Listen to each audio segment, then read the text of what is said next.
The definition of a lurker is, according to Urban Dictionary, people who look at your Facebook and don't leave comments, messages, pick comments, etc., or one who observes but does not participate.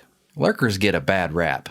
I've read posts about these creepy people on my Facebook. Some of you people I friended a month ago and you haven't said anything, I'm about to delete you. But I personally think there are some advantages to being a lurker. First of all, let's look at that definition for a minute. According to Urban Dictionary, which is right up there with Merriam-Webster, people who look at your Facebook and don't leave comments. Hold up. Isn't that an assumption on our part that they really want to comment on our Facebook account, our pictures, or whatever? Whose rule is it anyway that we have to comment or share or post if we have a Facebook account? Who does that necessarily satisfy? So I had some theories I'd like to share regarding the nature of some of these lurkers. Perhaps we'll get a better understanding of these types of Facebook users and maybe even come up with a different name for them. Number 1. Facebook lurkers are mentally and socially content.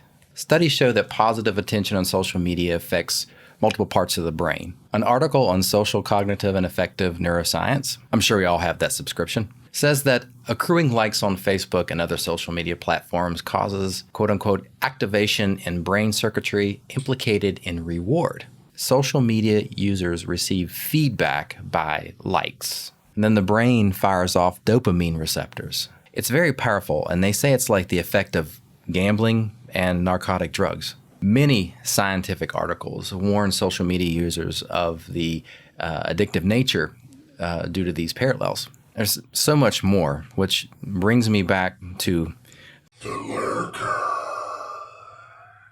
My theory is that they are aware of these pitfalls, or there is something in their life which gives them more reward than a like on Facebook. In other words, they seem content in doing other things in their lives which they consider valuable. Number 2, they use discernment. I can imagine these creepy lurkers just scrolling through Facebook and reading a political rant and maybe wanting to put their 2 cents in. Or maybe they agree and feel convinced they should hit the like button, but something stops them. They think twice. They might ask questions. How would it be perceived if I posted a comment or liked this post? How would others see my liking or loving this political rant? Have you ever had the experience of someone out of nowhere like or love a comment that was an opposing view to your post? That stings a little.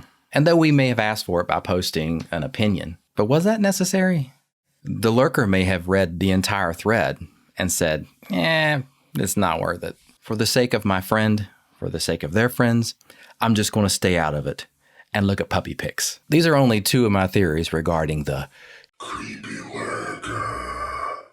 As Facebook users, we have to accept that some folks will take the question, what's on your mind, a bit too far. But we also must accept the other end of the spectrum. What's wrong with holding on to your thoughts and opinions? Why not let those thoughts lead us to gain more knowledge on a subject? Instead, we are enticed and eager to share our opinions, no matter how it affects other people. Speak up, speak now, be heard.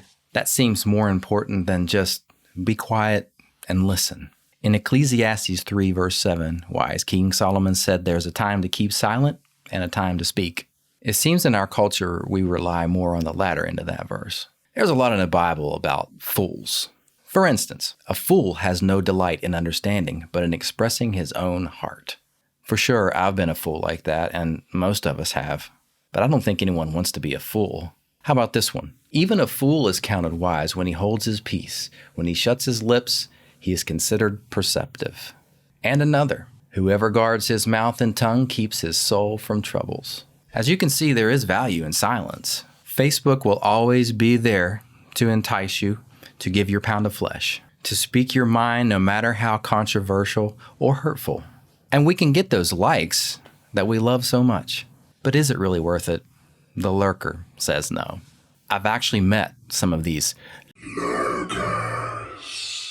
I've met them face to face. Introverts, extroverts. They are talented, Pulitzer Prize winning authors, musicians, and the list goes on. And they all have opinions, but they're all very content with keeping most of it to themselves.